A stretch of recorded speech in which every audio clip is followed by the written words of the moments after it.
Quel rapport spirituel avec Dieu as-tu? Alors, mon rapport avec Dieu c'est une grande émotion, c'est beaucoup d'amour en fait. Je me sens un peu à l'écart avec les êtres humains de manière générale, parce que c'est vraiment le premier amour que je vis, que je connais depuis que je suis enfant en fait. C'est un amour tellement fort et tellement puissant, tellement pur je dirais,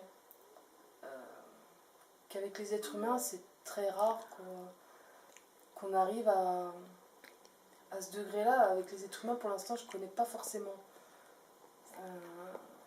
ce degré d'amour-là avec Dieu. Et depuis combien de temps as-tu ce rapport avec Dieu? Ben, j'en suis consciente vraiment depuis mon plus jeune âge, depuis mon enfance en fait. J'ai le souvenir que maman me disait que même très jeune, je posais beaucoup de questions sur Dieu et tout ça. Et j'avais déjà un lien, il faut croire. Comment peut-on partager l'amour avec d'autres sans susciter la jalousie? L'amour sur Terre, c'est un gros sujet en fait.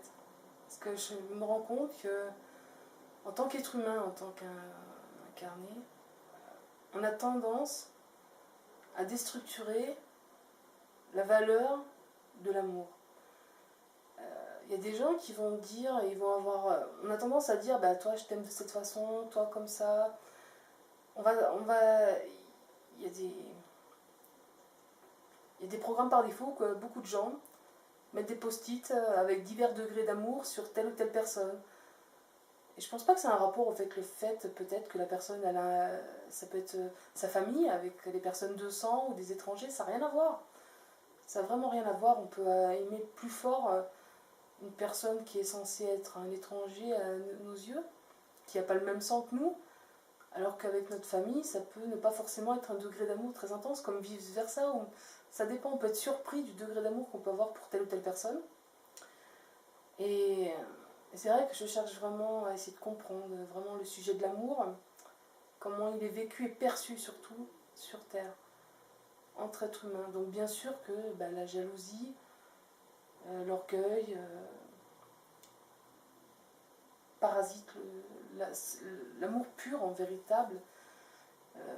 Faudrait qu'on apprenne vraiment à aimer, à être aimé dans cet amour pur, sans le dénaturer, que ce soit par l'orgueil ou l'ego ou la jalousie. Il y a beaucoup de problèmes, entre autres, de manipulation, de chantage affectif. Donc il y a des gens qui se servent de l'amour à leur intérêt, à leur profit. Donc il y a une manipulation. Et je trouve ça odieux, quoi. Il y a même des gens, au nom de Dieu, ils se donnent beaucoup de droits. Impliquer Dieu dans ça, c'est... Bon, ils salissent leur karma, hein, agir ainsi. Parce que chacun son karma et Dieu, il n'y est pour rien. Et vraiment, je pense qu'il y a des êtres comme Amma qui sont vraiment envoyés, incarnés pour vraiment faire ressentir l'amour pur, quoi. Il y a d'autres êtres merveilleux qui sont envoyés, hein, que certains les apprécient ou pas, que certains disent qu'ils font partie de sectes ou pas. Pour moi, un gourou, un maître, un sage spirituel, il a autant de qualités qu'il a de défauts. Il peut autant nous apporter qu'on pourrait lui apporter, bien sûr. Et ce qui importe, c'est d'apprendre à être maître de soi-même et non pas de suivre aveuglément un individu, un enseignement. Je pense qu'il faut ouvrir notre cœur et notre esprit à penser par moi-même, à découvrir, à expérimenter en profondeur tout ce qu'on a à comprendre pour nous libérer, pour aimer et être aimé à un niveau très divin. Crois-tu que l'amitié est durable dans le temps? Ouf. J'ai ce rêve, j'aimerais y croire. Pour ma part, on va dire, j'ai vécu des amitiés très très fortes et qui n'ont pas duré parce que la vie a fait que on s'est séparés, ou il y a eu des conflits, des problèmes, des choses qui ont fait que dans le relationnel, en fait, je pense, il peut être précieux, pur et durer dans le temps quand les deux personnes font un cheminement en conscience. Parce qu'on vit des expériences, et en fonction de ça, bien sûr, on a une certaine maturité. Et je dis pas que personne n'a de la maturité et personne travaille sa maturité, je ne dis pas ça. Je dis juste que sur divers plans, une amitié, ça se fait grandir, ça se fait fleurir, ça se protège. C'est comme l'amour, c'est comme tout. Donc quand on respecte ça, et que c'est dans toutes les parties des personnes avec qui on vit de l'amour, que ce soit en amitié ou en amour fusionnel ou intime, enfin pas forcément fusionnel, il faut qu'il y ait ce degré, cet équilibre en fait, entre les deux. Et toujours, je pense, par rapport à ça, pour être vraiment respectueux de soi et de l'autre et vice-versa, toujours se mettre à la place de l'autre. Ce qui importe, je pense, c'est nos paroles, nos actes dans l'amour. Faire aux autres ce qu'on veut qu'on nous fasse, ou ne pas faire ce qu'on ne veut pas qu'on nous fasse.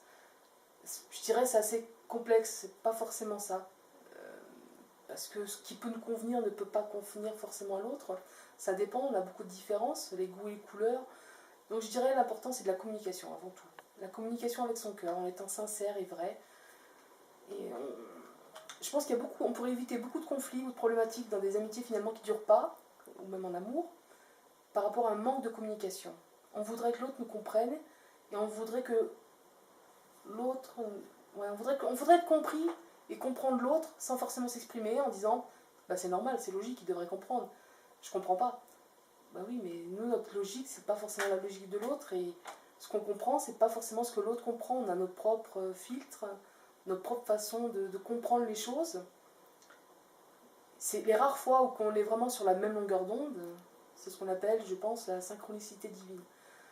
D'où l'importance vraiment de communiquer vrai.